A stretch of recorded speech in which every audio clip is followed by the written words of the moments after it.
name's Shazia Ahmed. I work as a bilingual support assistant with Fife Council, and I have two daughters, one who is 10, the other that is 6, and they both go to Capsar Primary School. As a parent, it's a complete different contrast from working with children. Obviously you work, you come away, and that's your job done, but being a mother 24/7, and yeah, you know, I think working from schools to schools is quite interesting to see how different schools work.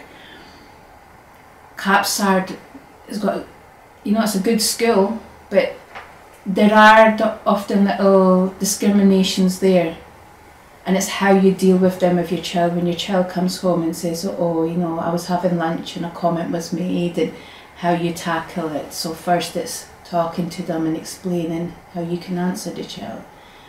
Doesn't work, then speaking to the teacher.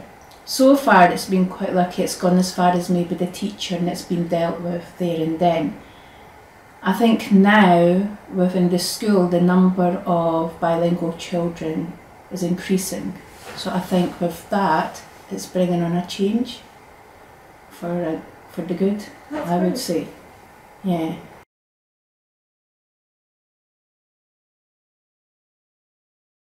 There was one time my child was called names in school, my eldest daughter, and I think she didn't really understand to the full extent. It was an older child who was saying it to her, and she didn't, to the extent she didn't understand where he was really coming from. She was sort of taking it lightly, but because she had her friends around her, they were like, he's actually being racist to you. So I think she was a bit shaken, she didn't know what to do. So she took it to her actual class peers took it to the teacher and says, look, this incident happened, and we think it was more in a racist manner, you know, in a way it shouldn't have happened. So the teacher then spoke to the children, spoke to my daughter, and then they asked the other child to come out of class and spoke to him as well. It then went to where the parents were informed as well. So the procedure, the way it should be, filling out the form and taking all the right steps, it was all done accordingly. And then they also just said to both parents as well, if there was anything they ever felt that they didn't do well or that they could have improved on, can we please let them know. Now for me, for a school to even tackle that says a lot. Most schools would maybe just take an issue, the teacher might have a few words and that's it.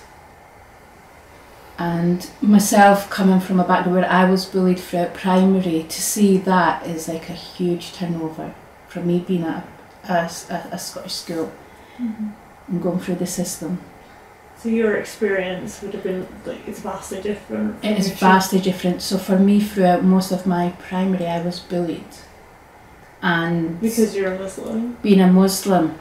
And you know, honestly, that's the only thing me and my parents could put on was me being a Muslim.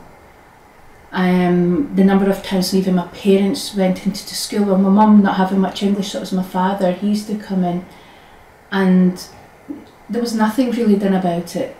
It was only one day when I got beaten up 3 times in one lunchtime. My parents were in Glasgow doing the cash and carry, and it was one of the workers came in, and she kicked up a big fuss. And at that time I remember the next day the head teacher pulled us all into her office. So you've got one person with about 15 other people standing there who've beaten you up throughout that whole time. And all she said was, I want you to apologise to this girl and don't do it again.